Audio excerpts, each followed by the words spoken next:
बीडमध्ये 2 दिवस वादळी वाऱ्याच्या पावसासह गारपिटीचा अंदाज. बीड जिल्ह्याला येलो अलर्ट.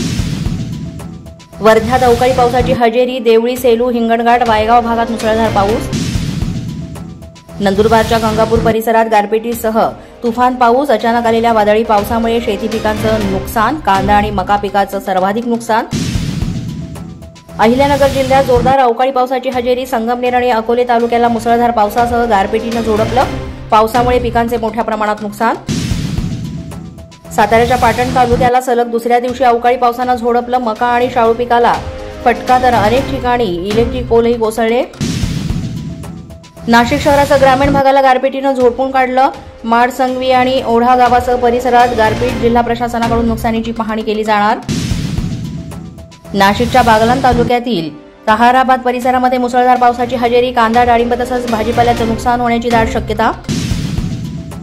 नाशिक जिल्ह्याला येलो अलर्ट. सटाणा तालुक्याला वादळी वाऱ्यासह पावसाने झोडपून काढलं. डाळिंबासह अन्य शेतपिकं भुईसपाट.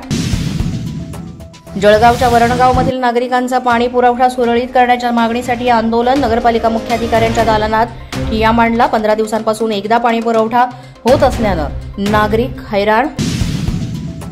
कोल्हापूरमधील पट्टण कोडोलीतील शिवरायांच्या पुतळ्यावरून वाद. प्रशासन विनापरवानगी उभारलेला पुतळा काढण्याच्या तयारी. शिवभक्तांचा संताप. परवानगी मिळेपर्यंत पुतळा सुरक्षित स्थळी बंदिस्त ठेवा, शिंदे यांच्या सूचना. अशाच नवनवीन व्हिडिओसाठी पोलीस माझा न्यूजचं युट्यूब चॅनल सबस्क्राईब करा.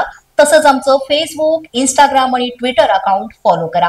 अधिक माहितीसाठी आमच्या www.polismazhanews.com या वेबसाईटला भेट द्या. पाहत रहा पोलीस माझा न्यूज.